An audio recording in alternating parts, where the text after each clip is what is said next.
9. 민족의 자존심을 새긴 길. 서울의 중심가 도로에는 유독 위인 등 역사적 인물의 이름이 붙은 경우가 많다. 위인의 이름을 도로에 붙인 까닭은 무엇일까? 일본은 일제강점기에 행정구역을 재편하고 자원 수탈을 목적으로 토지 조사 사업을 시행했다.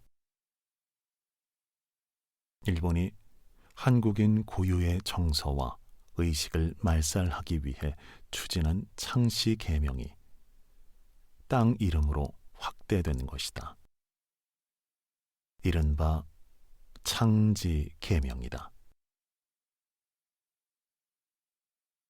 일제강점기 최고의 번화가 본정통, 충무로, 황금정, 을지로, 명치정, 명동이 이때 생겼다. 그뿐만 아니라 일본 황태자가 서울에 와서 머문 것을 기념한다면서 황공학에도 다녀가셨다는 의미의 어성정, 남대문이라는 지명을 붙였다. 또한 술집과 찻집이 많던 다동을 다옥정이라고 부르는 등 얼토당토하는 이름을 붙였다.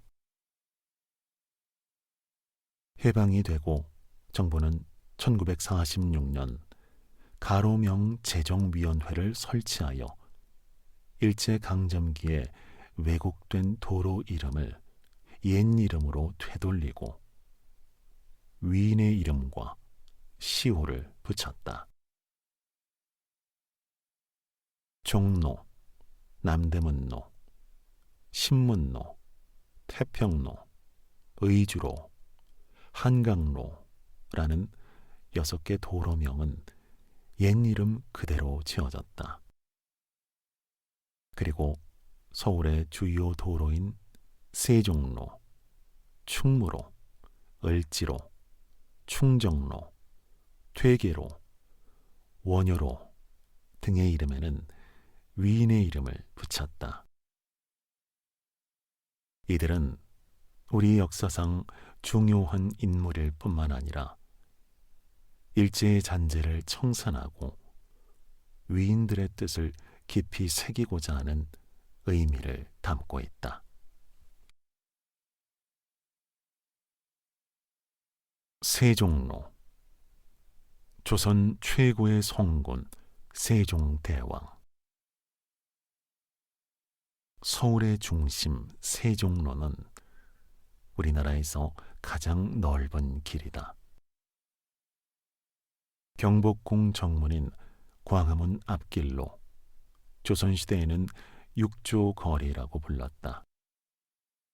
일제강점기에 길을 대폭 축소하고 광화문통이라고 이름을 붙였다.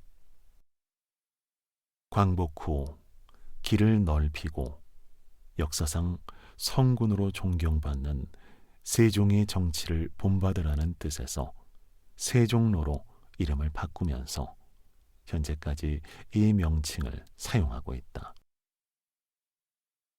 세종로는 현재 우리나라의 수도 서울과 한국의 정치, 경제, 사회, 문화를 상징하는 도로다. 충무로. 조선의 바다를 지켜낸 충무공 이순신. 충무로는 이순신 장군의 시호에서 유래했다. 개항 후 일본인들은 청계천 남쪽 지역인 남촌에 주로 거주했다. 이후 일본인 거주지에 상하수도 시설과 상점, 은행, 백화점 등이 들어서면서 이곳은 경성 최대의 번화가가 되었다. 이곳은 혼마치라고 불렸다. 혼마치는 지금의 충무로와 명동 일대다. 1930년대 이 지역의 상권은 일본인들이 모두 장악하였다. 해방 이후 일제 침략의 상징이기도 한 혼마치의 명칭을 바꾸는 것에 대한 관심이 커졌다. 그리하여 임진왜란 당시 왜적을 물리쳐 나라를 지켰고 일본인들에게 두려움의 대상으로 남아있는 이순신 장군의 시호를 따서 충무로라고 이름을 붙였다. 충무로는 이순신 장군이 태어난 곳이기도 하다. 을지로, 살수에서 수나라를 물리친 을지문덕.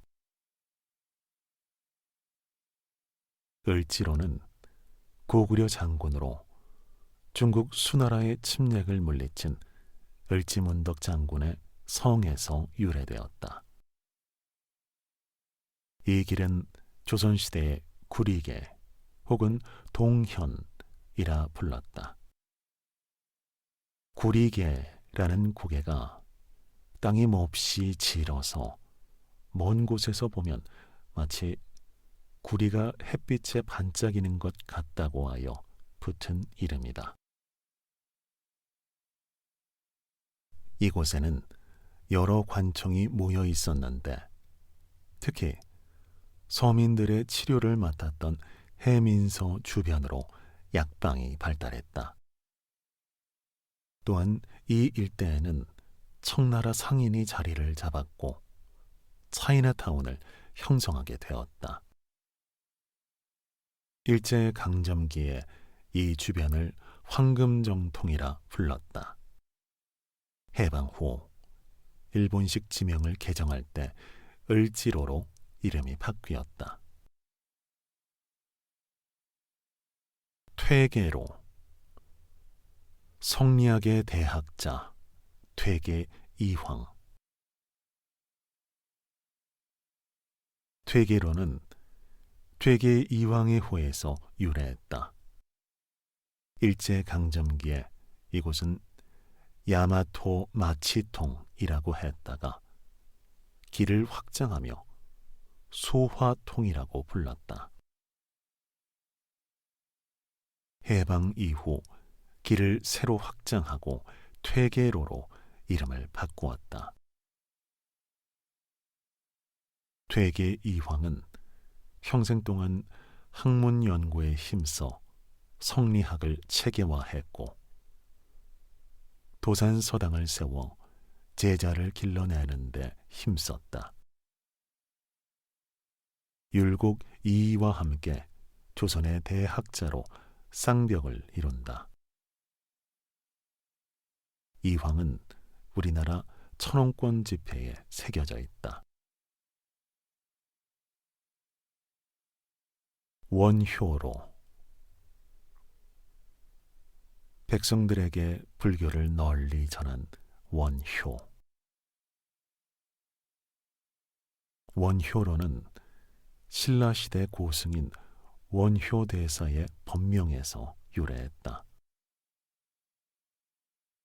원효가 활동하던 시기에 신라 불교는 주로 귀족들과 부자들이 믿는 종교였다.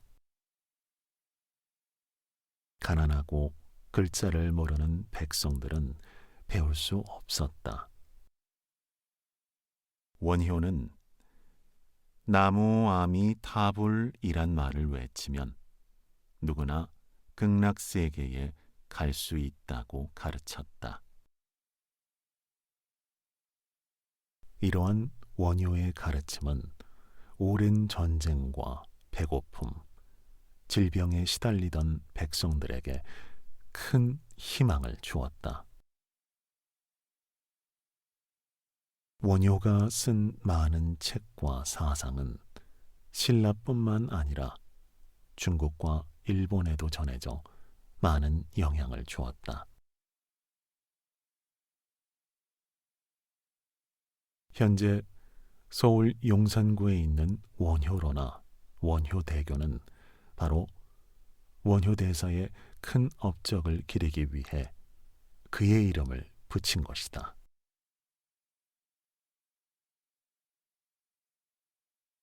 충정로. 을사늑약의 치욕에 죽음을 택한 민영환. 서울시 서대문구에 위치한 충정로는 일본 공사의 이름을 따서 죽첨정으로 부르다가 해방 후 충정공 민영환의 시호를 붙여 충정로가 되었다. 민영환은 왕실의 근친이자 서양 문물에 관심과 식견을 가진 지식인이었다. 고종의 측근에서 국정을 보좌하며 조선의 군사와 외교에 관한 업무를 담당한 핵심 인물이었다. 1905년 일본이 을사보호조약을 강제 체결하고 외교권을 박탈하자 민영환은 조약 파기를 상소하였다. 그러나 이 같은 주장이 받아들여지지 않자 2천만 동포와 각국 공사에게 보내는 유서를 남기고 자결하였다. 유서에 죽어도 죽지 않고 하늘에서 독립을 도울 것이라는 말을 남겼다. 그의 죽음은 민족의식을 각성하는 계기가 되었고 본격적인 항일 투쟁의 도화선이 되었다.